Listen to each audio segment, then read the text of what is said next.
구독, 좋아요, 화이팅!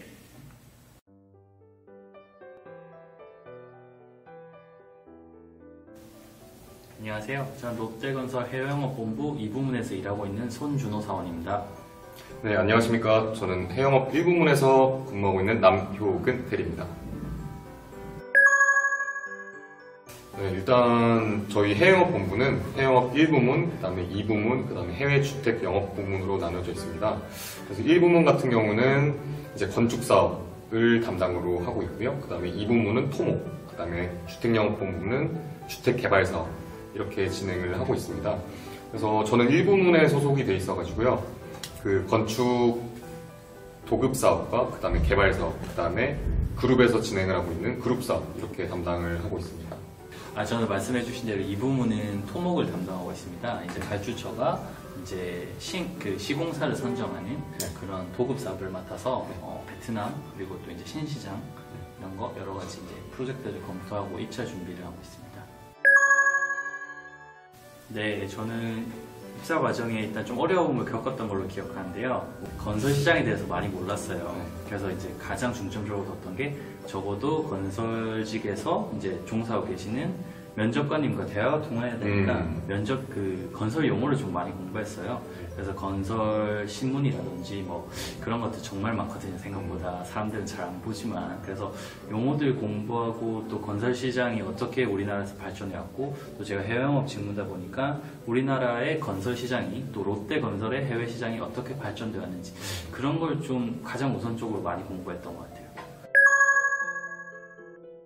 그래도 경험자 입장에서 팁을 하나 드리자면은 질문 하나하나에 너무 집중하시기보다는 자신의 나랑 저로 치면 이제 손준호라는 사람이 어떤 사람인지 스토리라인을 구성해가지고 이제 이 질문에는 나의 이런 개성, 나의 이런 장점 혹은 내가 성장해온 과정 이런 걸 담고 그 다음 질문에는 뭐 성격을 담다든지 가치관을 담는다든지 그래서 모든 질문을 이렇게 읽고 나면은 나란 사람은 대략적으로 이런 사람이구나라는 스토리를 통해서 좀 연결되게 작성을 하면은 나중에 면접관님과 아무래도 한편의 소설처럼 그렇죠. 그러면은 이제 면접할 때 기본이 되는 게 자소서니까 그렇죠. 좀 더 말들이 편하게 좀 진행되는 것 같았어요. 뭐 그 정도? 저는 그 자소서에 담을 경험이나 이런 것들이 꼭 거창한 게 아니어도 될 것 같아요. 뭐 거창하게 세계 일주를 했거나 이런 경험이 아니더라도 충분히 자신이 누군지 그리고 어떤 강점을 갖고 있는지 이렇게 어필을 할 수 있을 것 같아요. 그래서 저는 그 방법으로 사용을 했고 그냥 면접 볼 때도 그 관련 질문을 주셨을 때 그냥 담담하게 제가 어떻게 노력을 했고 어떤 결과를 얻었습니다. 이렇게 잘 설명을 드렸더니 또 좋은 결과가 있었던 것 같습니다. 그래서 일단은 뭐 체력 안배가 좀 중요할 것 같고요. 중간에 텀이 길다 보니까 그 텀에 무엇을 할지도 좀 생각해 보셨으면 좋겠어요. 긴장 상태로 오래 기다리면 체력이 빠지잖아요. 맞아요. 네. 주변 사람 얘기하고 또 주변 도와주신 면접관분, 선배, 면접 도우미분들 도우미분들도 있으니까. 엄청 친절하게 답변해 주세요. 먼저 가서 어떤 질문이 나오는지 안도장도 찍고. 그렇죠. 네. 왜냐면은 예를 들어 저희 해외영업팀 같은 경우는 해외영업팀에서 나오시거든요. 그러면은 뭐 선배님 뭐 어떤 질문 받으셨어요? 팁도 좀 얻고 그렇게 대화하면서 사람이 말을 해야 긴장이 좀 풀립니다. 네. 그래서 너무 긴장된 마음을 오래 지속하지 말아라. 이게 좀 팁이 될 수 있겠네요.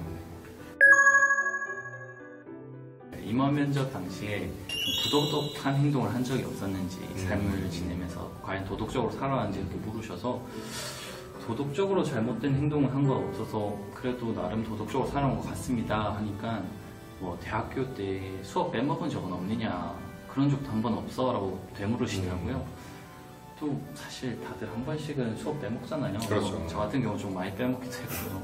그래서 그런 적은 있다. 그러니까 그건 도덕적으로 문제가 되는 일이 아니냐 라고 물으시더라고요. 그때 한 3초, 4초의 찰나 동안 땀을 진짜 이렇게 흘리면서 좀 곤란했는데 그냥 좀 정면 돌파를 해야 되겠다 싶어가지고 죄송하다 거기까지 생각을 못했고 그게 도덕적인지 아닌지는 좀 뭐 어떻게 정의를 내릴 수는 없지만 뭐 그런 잘못 정도는 잘못은 했지만 뭐 한번 되돌아보면서 생각해 보겠다 뭐 이렇게 대답하고 왜냐면은 질문 자체가 워낙 많기 때문에 여기서 해보고 제가 기가 죽어버리면은 그 다음 질문을 대답을 못하기 때문에 차라리 잘못했습니다 다시 생각해 보겠습니다 하고 그 다음 질문 넘어가서 만회를 하는 게 좀 좋은 것 같아요. 네.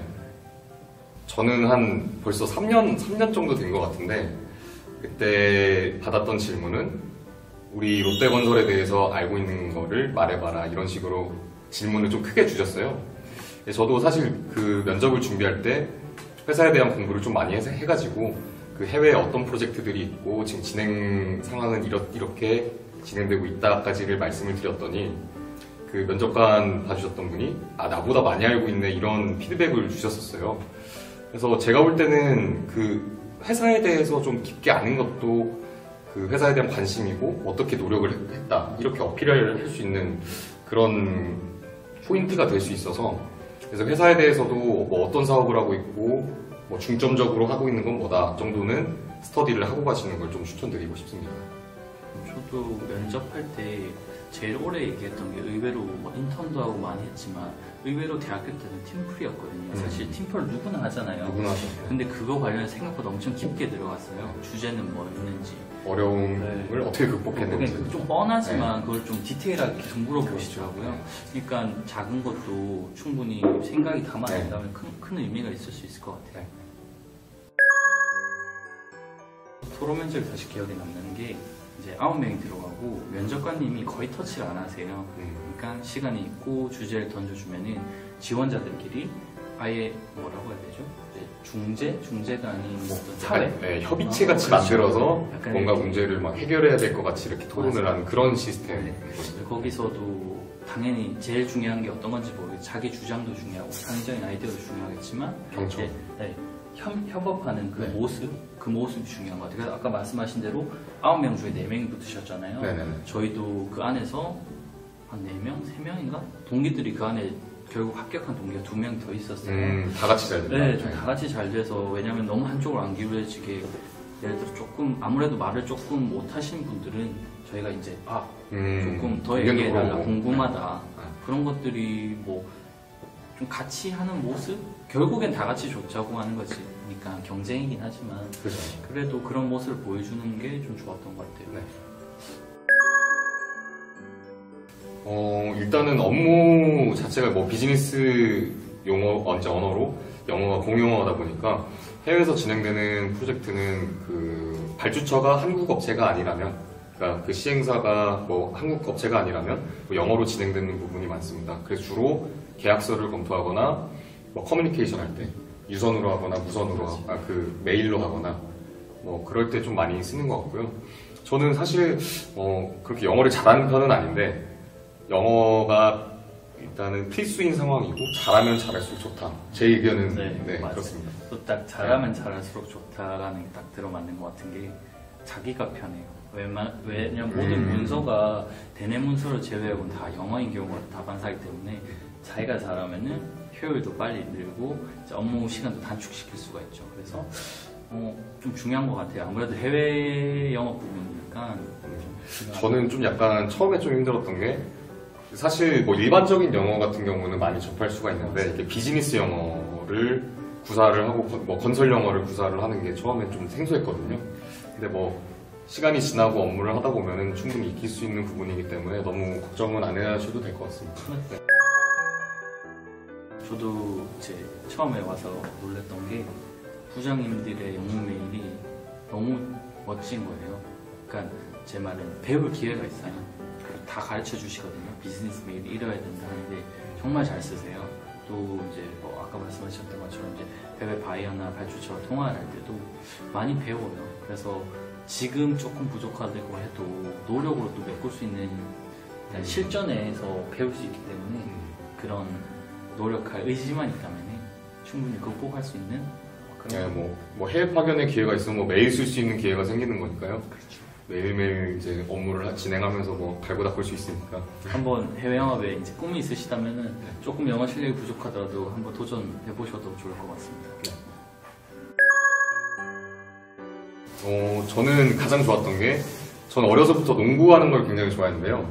그 롯데건설에 입사하고 나서 동호회를 지원해주는 그런 시스템이 있고 농구 동호회가 되게 활발하게 좀 진행이 되고 있어서 그래서 매주 수요일은 이제 동호회 날이라고 이제 원래 퇴근 시간보다 1시간 일찍 좀 맞춰주는 그런 날이 있는데요.